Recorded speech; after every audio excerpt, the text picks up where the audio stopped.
लोग एक ऐसे प्रॉब्लम की ओर मूव करते हैं कि इस प्रॉब्लम में आपको ये देखने को मिलेगा कि दो एंगल को कनेक्ट करके एक कंप्रेशन मेंबर बनाया गया है और उस कंप्रेशन मेंबर में कितना लोड होगा, यानी उस कंप्रेशन मेंबर का कितना स्ट्रेंथ होगा, या यूँ बोल सकते हो कि वो कंप्रेशन मेंबर के द्वारा कितना सेफ कंप्रेसिव लोड को बियर कर सकता है, उसको कैलकुलेट करना है। ठीक, हाँ, स्टार्टिंग के कॉन्सेप्ट में हम लोग यही बताया था कि अगर सिंगल एंगल रहेगा तो सारा का सारा डाटा स्पेसिफिकेशन हम टेबल से यूज कर सकते हैं, लेकिन जैसे ही डबल मेंबर को कनेक्ट कर दिया जाएगा तो कुछ कुछ ऐसे डाटा है जो वहाँ का हम लोग यूज नहीं करेंगे।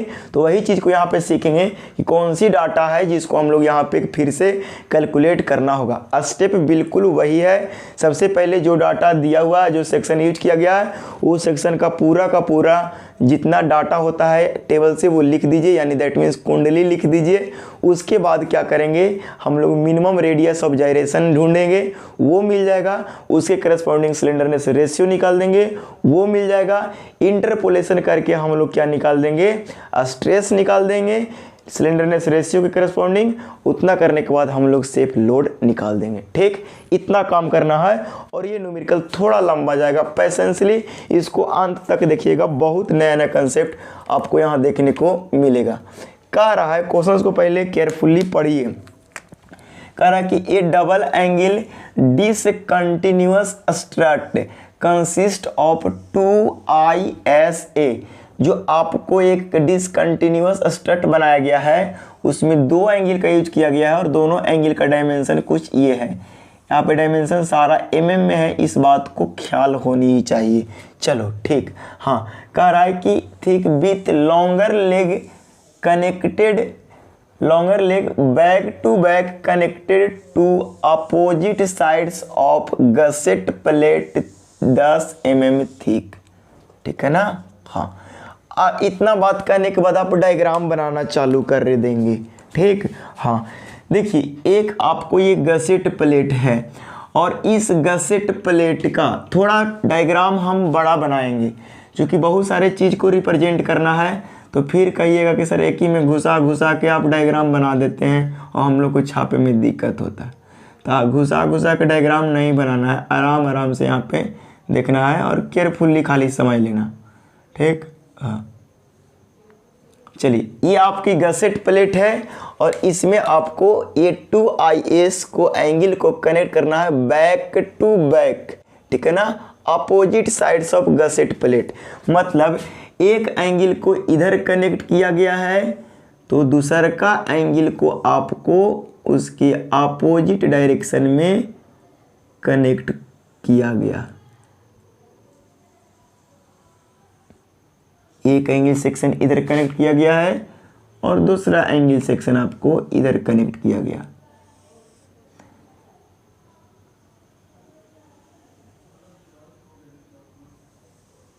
तो दोनों एंगल सेक्शन बराबर मोटा लीजिए, आप मोटा पतला बना दे रहे हैं, ऐसा नहीं है।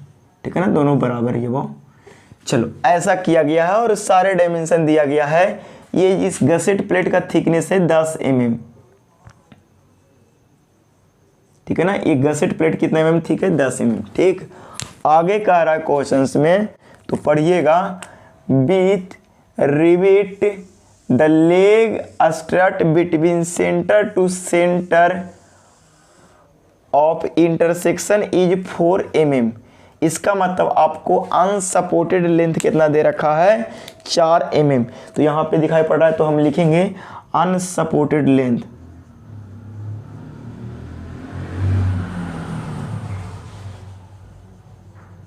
दैट इज कैपिटल L बराबर दिया है 4 मीटर। ठीक है ना, हमको जहर लगता है मीटर देखते हुए, इसलिए हम mm में चेंज कर देंगे। ठीक है ना, चेंज कर दीजिएगा। आगे यहाँ पे देखिए, एज्यूमिंग टैकिंग रिविट, आपको यहाँ पे टैकिंग रिविट मान लेना है। ठीक है ना, हाँ, इस चीज़ को आप समझिएगा। Correct, determine the safe load. Main question यहाँ पे है, आपको पूछ रहा है safe load. Determine the safe load, determine the safe load. Correct, carrying capacity of the section, इस सेक्शन के द्वारा कितना सेफ लोड सेफ लोड सह सकता है उसको डिटरमाइन करना। आगे कह रहा है if yield stress for steel is 250 mega pascal. आप जो स्टील यूज करोगे उसका यील्ड स्ट्रेस कितना दिया है 250। ऐसे नहीं भी दिया रहता ना तो हम लोग 250 मान के चलते, इस बात को ध्यान होनी ही चाहिए। चलिए हमको जो यूज किया गया एंगल सेक्शन उसको स्टील टेबल हाथ में लीजिए और 60 × 40 × 6 mm का थिकनेस को ध्यान में दीजिए और सारा चीज़ लिख दीजिए। आपकी ज़रूरत यहाँ पे पड़ेगा क्या क्या चीज़ की, तो ISA एंगल सेक्शन की सबसे पहला ज़रूरत पड़ेगा वो एरिया की, उसके बाद moment of inertia about X axis की, उसके बाद वाई एक्सिस की, उसके बाद centre of gravity X axis के about, centre of gravity Y axis के अबाउट। इतना चीज़ आपको कुंडली पता चल जाएगा कहाँ से, तो फ्रॉम स्टील टेबल से। इतना बात आपको समझ आ ही गया होगा, ठीक। हाँ, जो भी डाटा यहाँ दिया हुआ वहाँ पे हम मेंशन करते हैं, ठीक है। हाँ चलिए मेंशन अगर करेंगे तो आपको सबसे पहला मेंशन जो करने को बात देखने को मिलेगा कि आपको ये देखना है कि मिनिमम मोमेंट ऑफ इनर्शिया किसके अबाउट होगा, एक्स एक्सिस के अबाउट कि वाई एक्सिस के अबाउट। तो अगर गलती से अगर बोलेंगे आप कि सर ये वाला हमारा जो एक्सिस है उसको बोल दीजिए ना एक्स एक्सिस, कौन सा एक्सिस बोल दीजिए सर, तो एक्स एक्सिस बोल दीजिए, चलो बोल दिए। और ये वाला एक्सिस जो हमारा मिलेगा उस एक्सिस को बोलेंगे वाई एक्सिस। बड़े आराम से इस चीज़ को समझना है, इसको बोलेंगे बाई और इसको बोलेंगे बाई। ऊपर नहीं दिखाई पड़ रहा है बाई, अरे भाई ऊपर नहीं दिखाई पड़ रहा है। चलो ये वाला बाई एक्सिस है, मान लीजिए ये कितना बाई एक्सिस दिखाई नहीं पड़ रहा, यहाँ पे देखिए बाई एक्सिस कटा हुआ नहीं ना, ये बाई एक्सिस है, ठीक है ना। हाँ ये वाला कौन सा एक्सिस है, बाई एक्सिस है, ठीक। हाँ कहा ये जा रहा है कि moment of inertia x axis के अबाउट तो इतना है, यहाँ से यहाँ और यहाँ से यहाँ, ये तो पता है, बट वाई एक्सिस के अबाउट इतना दिया हुआ है। क्या यही मोमेंट ऑफ इनर्शिया इस एंगल सेक्शन का होगा? नहीं होगा। क्यों वाई एक्सिस के अबाउट नहीं होगा? एक्स एक्सिस के अबाउट तो ये वाला मोमेंट ऑफ इनर्शिया यहाँ से यहाँ तक हो जाएगा। एक्स एक्सिस के अबाउट मोमेंट ऑफ इनर्शिया तो आपको हो जाएगा ये वाला उसके CG से। सबसे पहले तो CG को रिप्रेजेंट कर दो यहाँ पे, तो बताओ CG कितना है, CX, इसका मतलब एक्स एक्सिस से इस एंगल सेक्शन का CG जो है वो कितना दूरी पर है।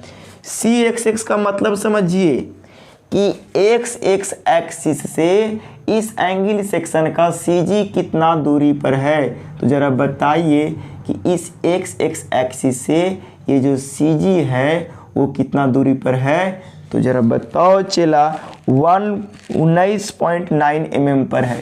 कितना पर है? 19.9 mm। सर ब्लैक पेन से लिखो, दिखाई नहीं पड़ रहा, 19.9 mm, ठीक है। आगे कह रहा है कि सी बाई कितना है, तो सर इस एंगल सेक्शन का सी बाई जो है, ये जो रेड कलर से दिखा रहे हैं, ये जो रेड कलर से दिखा रहे हैं ये वाला आपको सी बाई है। तो सी बाई कितना हो जाएगा बाबू, यानी ये वाला एंगल का बाई एक्सिस सी वाला होगा ना। तो देखिए सी बाई यानी ये एंगल का हम देख रहे हैं, इस बात को ध्यान दीजिएगा, हम किसी अभी पार्टिकुलर एंगल का देख रहे हैं। तो बताओ इस एंगल का इस एक्सिस से सी एक्स होगा, यानी सेंटर ऑफ ग्रेविटी का डिस्टेंस एक्स एक्सिस से है।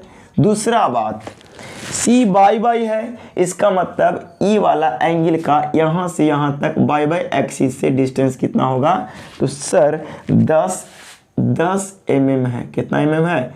10 mm। सर ब्लैक पेन से लिखो, 10 mm है।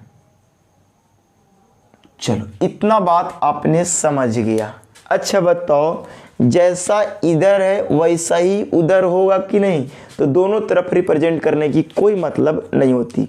चलो ठीक है, तो हम लोग को moment of inertia x axis के अबाउट दिया हुआ है। तो ये जो मोमेंट ऑफ इनर्शिया जो दिया हुआ है, याद कीजिए कितना एंगल के लिए है, तो सर एक एंगल के लिए है, और हम लोग को दोनों एंगल को कनेक्ट किया गया है। इसका मतलब हम पूरे इस कंप्रेशन मेंबर में दो एंगल है, इसलिए दोनों एंगल के एक साथ कनेक्ट करने के बाद उसका नेट मोमेंट ऑफ इनर्शिया कहाँ पे शिफ्ट होगा वो कैलकुलेट करना है, एक्स एक्सिस का अबाउट भी और वाई बाई एक्सिस। जितना भी कैलकुलेशन करेंगे सारे कैलकुलेशन को हम लोग स्टेप वाइज कर देते हैं, ठीक है, ताकि कभी भी रिवीजन करें तो आप लोग को दिक्कत नहीं होगा। ठीक, तो स्टेप फर्स्ट में जो हम लोग कैलकुलेशन करने की कोशिश करेंगे वो करेंगे दोनों एंगल सेक्शन का कंबाइन एरिया कितना होगा, ठीक है ना। हाँ, तो पहला कैलकुलेशन करेंगे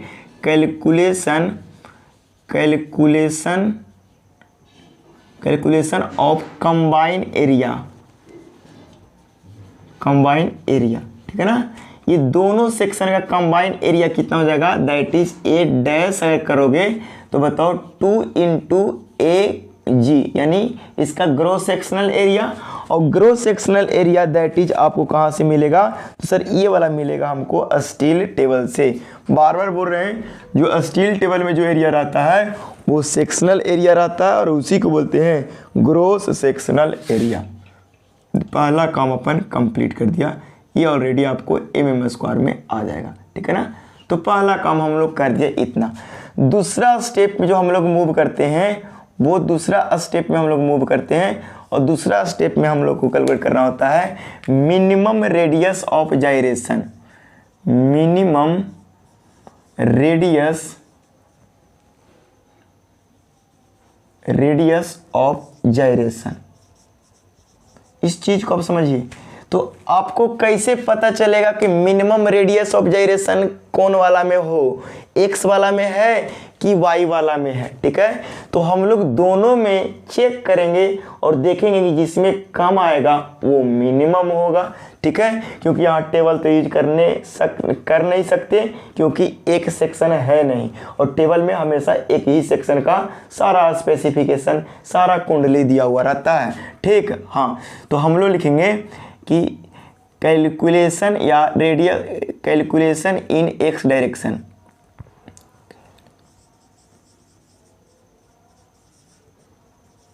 एक्स डायरेक्शन, ठीक है ना। एक्स डायरेक्शन में सारा कैलकुलेशन करते हैं।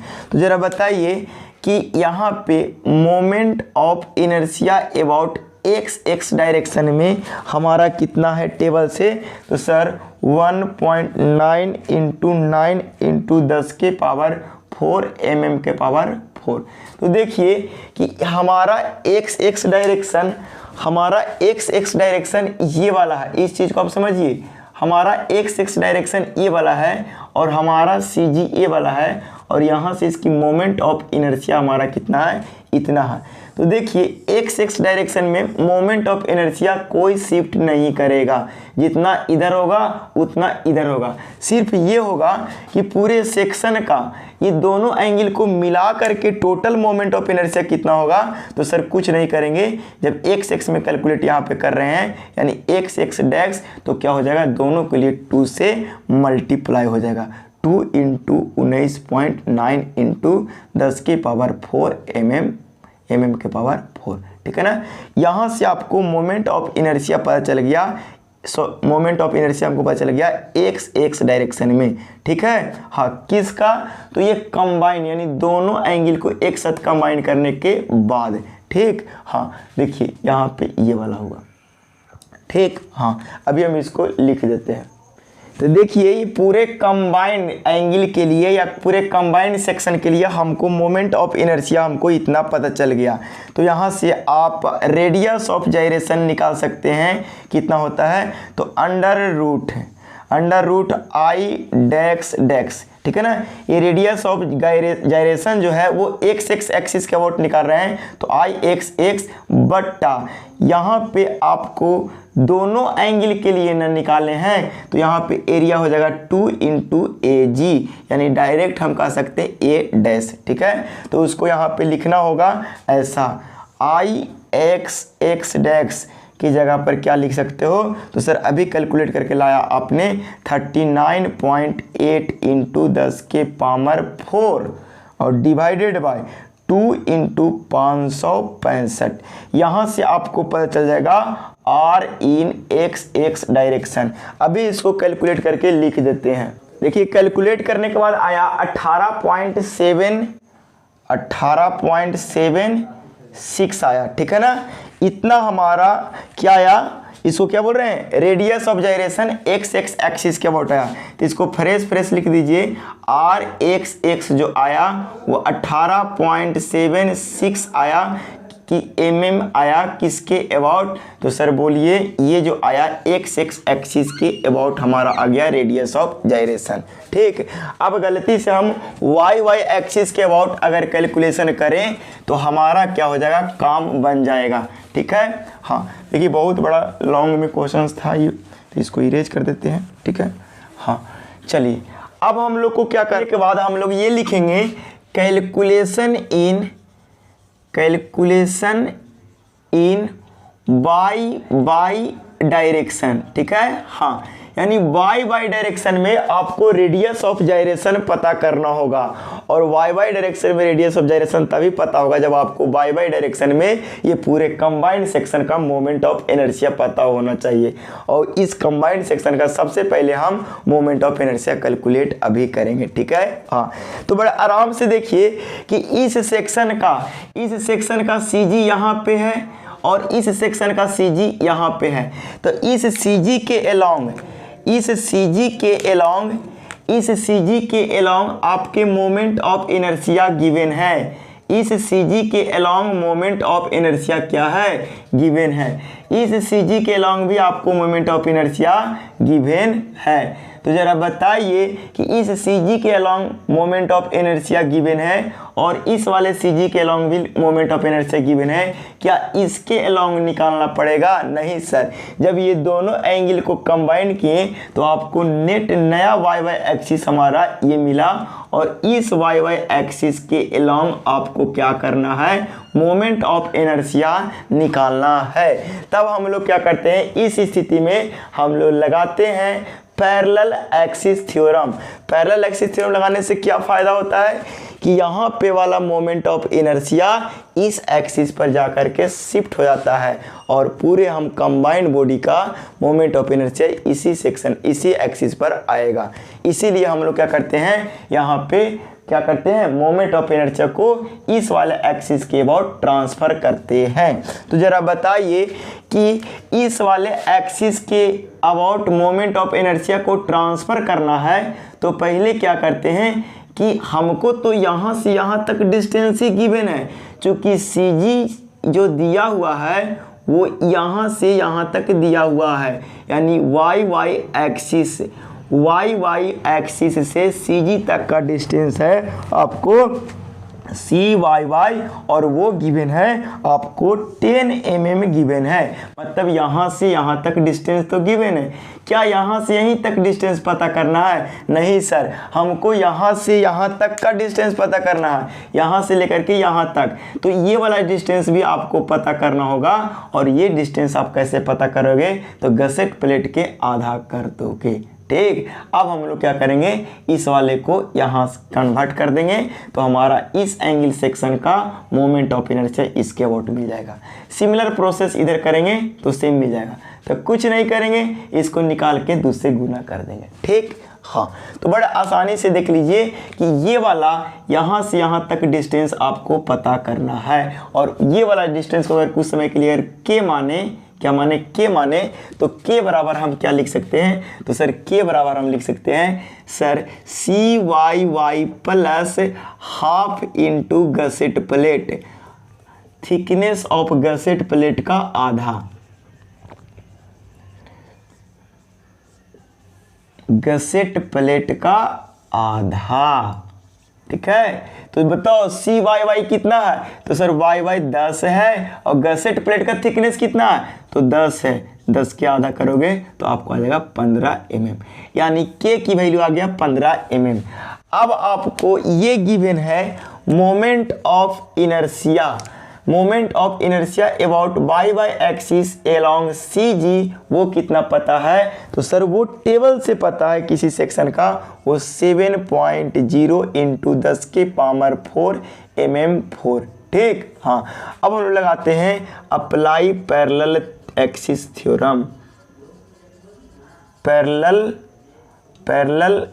Axis theorem.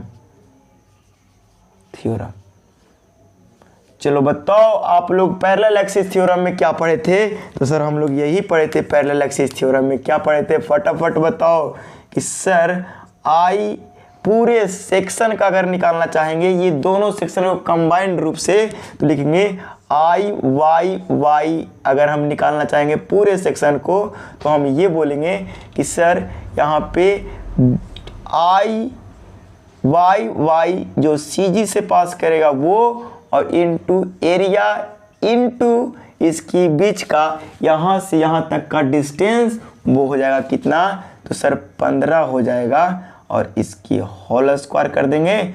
और ये पूरे सेक्शन है, ये पूरे सेक्शन 1 के लिए निकला, और 2 से गुना कर देंगे तो क्या हो जाएगा? ये दोनों तरफ वाला एंगल का निकल जाएगा, यानी दोनों एंगल का कंबाइंड मोमेंट ऑफ इनर्शिया हम निकाल दिए, ये वाला वाई एक्सिस के अबाउट। ठीक, हाँ। तो बताओ CG से कितना है? 7.0 इंटू 10 के पावर 4 इन प्लस एरिया कितना? 565 इंटू 15 के होल स्क्वायर इंटू 2। इतना के जब कैलकुलेट करेंगे तो ये पूरे सेक्शन का कंबाइंड सेक्शन का moment of inertia Y by axis के अबाउट निकल जाएगा। ठीक है, इसको पॉज करके लिख। आपको यहाँ से मिला 39.4250। ठीक है ना, ये इतना mm के पावर 4 आपको मिला moment of inertia of combined section about Y axis. अब कुछ करना है, अब आप रेडियस ऑफ जाइरेशन निकाल दीजिए। देखिए इसको थोड़ा सा इरेज करते हैं, ये सारे चीज़ को आप कॉपी कर लिए होंगे उम्मीद है। ठीक, हाँ। और नहीं तो इस सेक्शन को आप खुद से ट्राई करोगे तो देखो, तो हम लिखेंगे R moment of inertia about Y by axis combined section के लिए क्या हो जाएगा? आई इंटू आई, ये डैश कर दो, वाई वाई कंबाइंड एक्सिस का हो गया, और 2 इंटू एरिया कर दो, तब ना टोटल दोनों सेक्शन का एरिया हो जाएगा। यस सर, हो जाएगा। चलो ये कितना आया? 394250 और डिवाइडेड बाय 2 इंटू एरिया 565 हो जाएगा।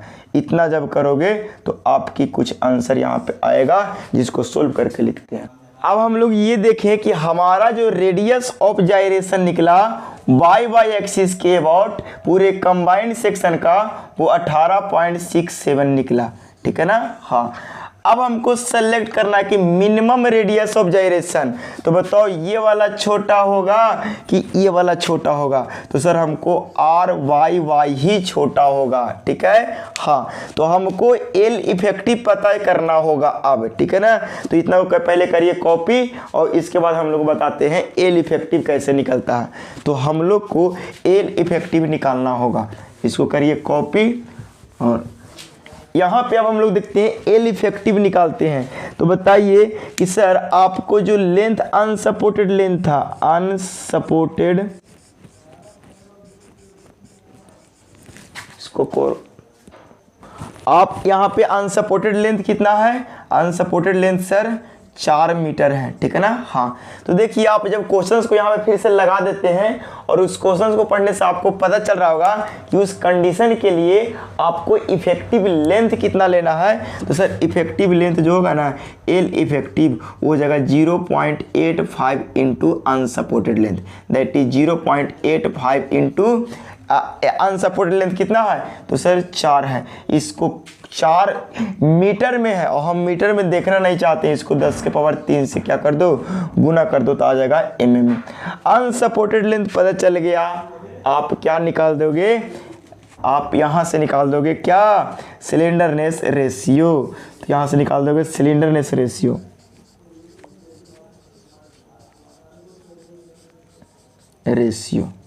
स्लेंडरनेस रेशियो को हम लेमडा से रिप्रेजेंट करें तो क्या हो जाएगा, तो सर अनसपोर्टेड लेंथ, यहाँ पे अनसपोर्टेड लेंथ कितना है, तो sorry effective length, slenderness ratio बराबर क्या फॉर्मूला होता है, L effective divided by R minimum, दिखाई पड़ रहा है, L effective divided by R minimum.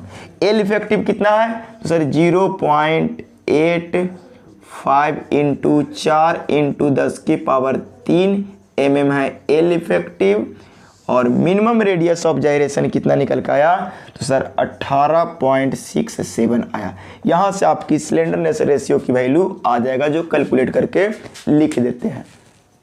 Slenderness ratio हमारा निकल के आया 182, बस स्लेंडरनेस रेशियो को ही खोज था। स्लेंडरनेस रेशियो निकल के आया 182.11, ये हमको निकल के आया, बस स्लेंडरनेस रेशियो ही तो खोजना था। अब हम लोग थर्ड स्टेप की ओर मूव करते हैं और उसमें हम लोग क्या करते हैं, स्ट्रेस की कैलकुलेशन करते हैं। ठीक, इतना करिए कॉपी, और हम इसको तब तक करते हैं erase.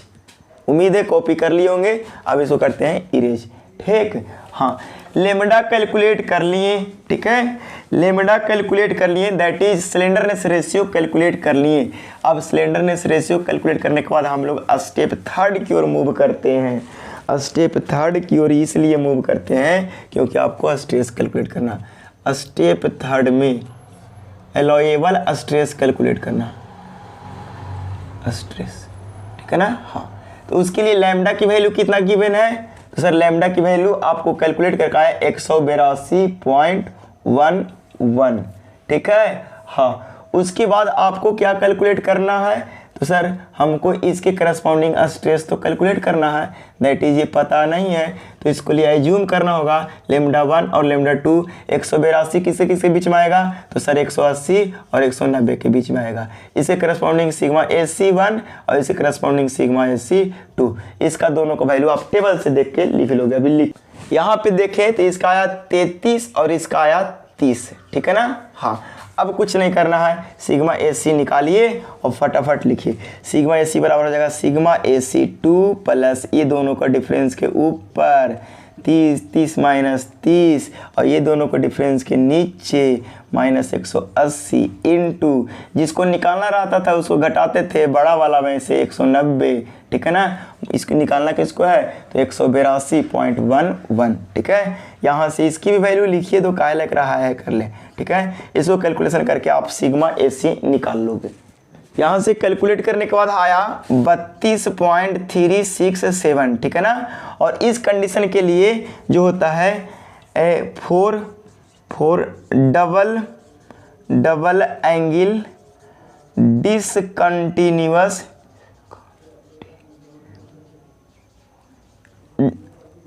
Strut for two rivet के लिए अलोएबल स्ट्रेस जो निकल के आता है वही रहता है, दैट इज सेम रहता है, AC ही रह जाता है। इसीलिए AC बराबर कितना हो जाएगा, सिग्मा AC बराबर 32.367 न्यूटन हो जाएगा। यहाँ से निकाल दो सेफ लोड बराबर क्या हो जाएगा, सेफ लोड बराबर हो जाएगा एलोएबल स्ट्रेस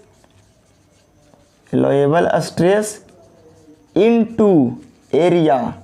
अब बताइए एलोएबल स्ट्रेस कितना हो जाएगा, 32.367 इंटू एरिया कितना हो जाएगा, तो पूरे सेक्शन दोनों सेक्शन का ना एरिया, तो 2 इंटू ग्रॉस एरिया यानी 565, ठीक है ना। इतना करिएगा तो आपको सेफ लोड आ जाएगा किसमें, न्यूटन में। अभी इसको भी कैलकुलेट करके लिख देते हैं। कैलकुलेट करने के बाद आया 36.574.71 न्यूटन। इसको और अगर सोल्यूशन करेगा तो किलो न्यूटन में भी चेंज कर सकते हो, ठीक है ना। हाँ, इसको इरेज करो और यहाँ पे लिख दो कितना आया 36.57, इतना ही काफ़ी है किलो न्यूटन, ठीक है ना। हाँ, इसको आप सेफ लोड लिख सकते हो, सेफ लोड, ठीक है ना। तो आपको सेफ लोड भी कैलकुलेट करना था, ठीक है। अब इसमें आप जितना प्रॉब्लम बनाओगे उतना ज़्यादा फायदा करेगा। आप लोग को जो होमवर्क दिया जाएगा वो गसेट प्लेट के सेम साइड एंगल को कनेक्ट करेंगे, तब उसकी सेफ लोड कितना होगा एक न्यूमेरिकल ये आप लोग को होमवर्क में जो बनाइएगा, एक चैनल सेक्शन का होमवर्क है वो बनाइएगा।